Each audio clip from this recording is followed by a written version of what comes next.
اللہ کی کس کس نعمتوں کو جھٹلاؤ گے، کس کس کا شکریہ ادا کرو گے؟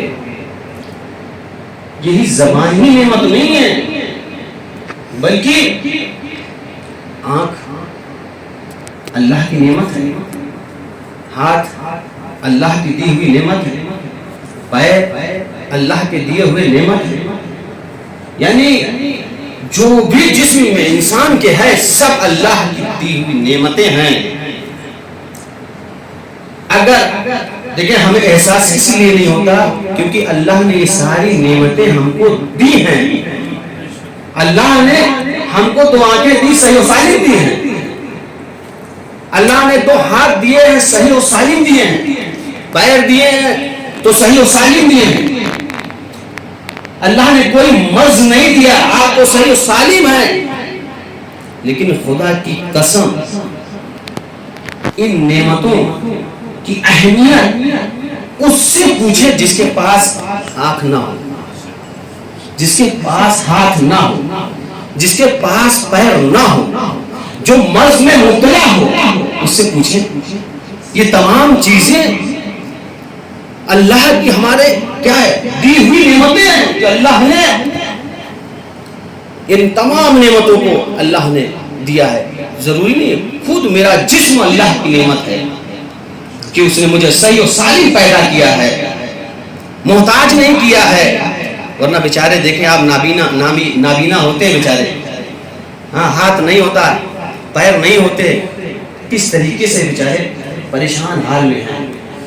لیکن یہ سب نعمتیں ہیں. لہذا اللہ کی ان نعمتوں ان کو دیکھ کر خدا نے اس لیے بھی خلق کر دیا تاکہ آپ ان کو دیکھ کر عبرت حاصل کریں اور اللہ کا کم سے کم شکر ادا کریں کہ پروردگار تو نے مجھے دو آنکھیں عطا کر دی صحیح و سالم، پروردگار تو ہاتھ دیے صحیح و سالم، پیر دیے ہیں صحیح و سالم، تاکہ ہم شکریہ ادا کر سکیں.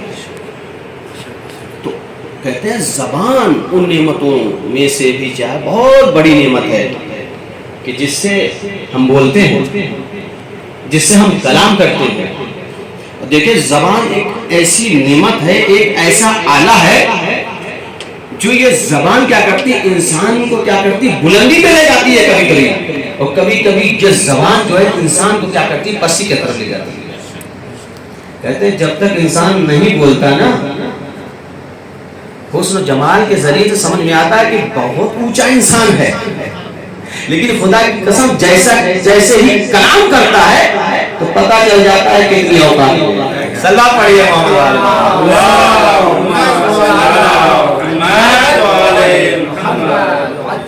تو یہ زبان ہے جس کے بارے میں خود ہمارے آپ کے پہلے امام حضرت علی علیہ السلام ارشاد فرما رہے ہیں، المرء محبوب تحت لسانہ. یہ انسان جو ہے اپنی زبان کے پیچھے چھپا ہوا ہے. یعنی چھپا ہوا مطلب کیا ہے، جب تک نہیں بولتا تو راز میں راز رہتا ہے، بول دیتا تو راز کھل جاتا ہے. تو یہ زبان ہے انسان کی. یہ بھی بتاؤں، ایک بادشاہ تھا، اس نے اپنے وزیر سے کہا کہ دنیا کی جو گوشت میں سب سے اچھی چیز ہو، گوشت کی جو سب سے اچھی چیز ہو وہ بنا کے لے آؤ.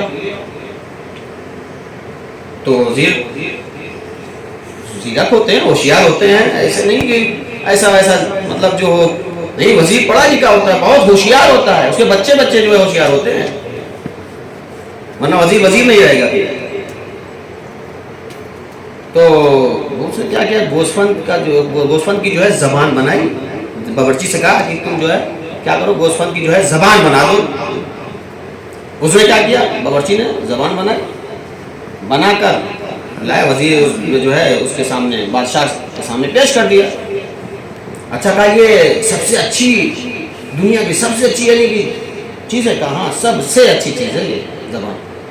کہا اچھا ایک کام کرو، کل جو ہے سب سے بدترین چیز بنا کے لاؤ، سب سے دنیا کی بدترین چیز بنا کے لاؤ. جانتے ہیں پھر اس نے باورچی کو آرڈر دیا کہ زبان بنا لو. اچھا دوسرے دن بھی زبان بادشاہ کے سامنے پیش کی گئی. بادشاہ نے کہا وزیر سے یہ کیا ماجرا ہے؟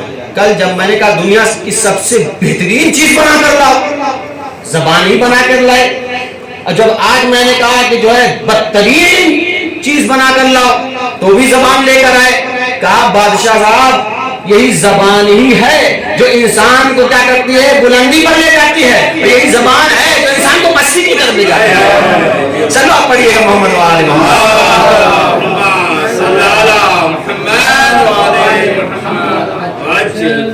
زبان ہے انسان کی کہ جو انسان کو بلندی کی طرف لے جا رہی ہے. اور یہی نہیں, امام نے یہ بھی کہا کہ انسان تکبر کر رہا ہے اپنے اوپر, کیا ہے اس کے پاس؟ یہ جو ہے دیکھتا تو کس سے دیکھتا ہے؟ چربی سے دیکھ رہا ہے. اور جانتے ہیں زبان گوشت سے بولتا ہے انسان اور ہڈی سے سنتا ہے. تو یہ کہہ رہے ہیں نا کہ اگر ایک چیز بھی اگر انسان کی اگر قطع ہو جاتی ہے, ختم ہو جاتی ہے, تو واقعاً اس وقت اس کو محسوس ہوتا ہے کہ یہ اللہ کی کتنی بڑی دی ہوئی نعمت تھی جو ہمارے پاس تھی, آج خدا نے سلب کر لی. لہٰذا ان تمام چیزوں جو اللہ نے نعمتیں دی ہیں قبل اس کے کہ ہم سے سلب ہو جائیں, اس پروردگار کا شکر ادا کرنا چاہیے انسان کو. وہ کیونکہ غفور بھی ہے, رحیم بھی ہے, رحمان ہے, بخشنے والا ہے, وہ اپنے بندوں پر کرم کرتا ہے, کریم ہے. ہاں عزیزانو, جیسا کہ زبان کے بارے میں بحث ہو رہی تھی, بات ہو رہی تھی, تو یہ بھی یاد رکھیں, ایک بات کہہ کے آگے بڑھ جاؤں گا میں, یا آپ کی رحمت کو تمام کروں گا کہ زبان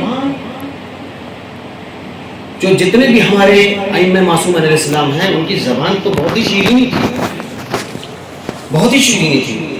دشمن بھی آتا تھا تو دوست بن جاتا تھا. زبان کا اثر تھا. اور یہی نہیں, صرف زبان نہیں, جو جہاں سے آتا تھا اسی زبان میں امام کلام کرتا تھا. جو جہاں سے آتا تھا, اگر ہندوستان کا کوئی پہنچ جائے امام کی خدمت میں تو ہندی میں مطلب بات کرتے تھے. اگر کوئی ایران سے پہنچ جاتا تھا تو فارسی میں تکلم کرتے تھے. جو جہاں کا بھی ہوتا تھا, جس زبان میں کوئی کلام کرتا تھا امام سے, تو امام اس کو اسی ہی کی زبان میں, اسی کے کلام میں کیا کرتے تھے, جواب دیتے تھے امام. آپ کہیں گے کیسے؟ کہ دیکھیں ہمارے آپ کے 10ویں امام حضرت علی نقی علیہ السلام ہیں, ان کا زمانہ ہے. ایک شخص ہندوستان سے امام کی خدمت میں گیا, جب پہنچا ہے, پہنچنے کے بعد امام سے کلام کیا ہندی میں, اور امام نے ہندی میں ہی اس کو جواب دیا. وہاں پر ایک صحابی بیٹھا ہوا تھا جو امام کا تھا, اس کو تعجب ہونے لگا کہ بھائی وہ کون سی زبان ہے, بھائی وہ عرب تو نہیں جانتا تھا, عربی جانتا تھا, ہندی تو نہیں جانتا تھا نا وہ. تو اس کو تعجب یہ ہوا کہ امام جو ہے اس کی ہی زبان میں جو ہے گفتگو اس سے کر رہے ہیں. اور جب وہ چلا گیا تو اس نے پوچھا, مولا یہ کون سی زبان تھی, کس زبان میں آپ بات کر رہے تھے؟ کہا میں ہندی میں بات کر رہا تھا. کہا مولا آپ کو ہندی بھی آتی ہے؟ تو ابو الحاشم تم کو اپنے امام پر اعتبار نہیں ہے؟ اگر ہمیں زبان, دنیا کی زبان, جو جس کلام میں جس زبان میں بات کرے, ہم اس زبان میں بات نہ کر سکیں تو ہم تیرے امام کیسے؟ امام کہتے ہی ہیں اسے کہ جو ہر زبان میں کلام کرے. کہا مولا, بڑا تعجب, مولا بیوی اس کو شک. اچھا ابو الحاشم دیکھنا چاہتا ہے تم, کنکری اٹھا. کنکری اٹھائی, ابو الحاشم نے, امام نے لے کر اپنے منہ میں رکھی. کنکری کو رکھنے کے بعد, منہ میں رکھنے کے بعد ابو الحاشم کو دے دیا. ابو الحاشم نے اس کنکری کو اپنے منہ میں رکھا. ادھر اس کنکری کا زبان پر آنا تھا. اب ابو الحاشم بھی کئی زبانوں کے مالک ہو گئے. یعنی جہاں جہاں جس ملک میں جاتے ہیں ابو الہاشم اس زبان میں تکلم کرتے ہیں. تو مجھے کہنے دیجئے یہ معصوم تھے ہمارے جنہوں نے صرف کیا کیا تھا, کنکڑی کو منہ میں رکھا تھا, اور اس کا اثر یہ ہوا کہ ابو الہاشم کئی زبانوں کے مالک ہو گئے ہیں, اور جس کو رسول نے اپنا لعاب دہن چسایا ہو. صدا پڑھیے محمد و آل محمد.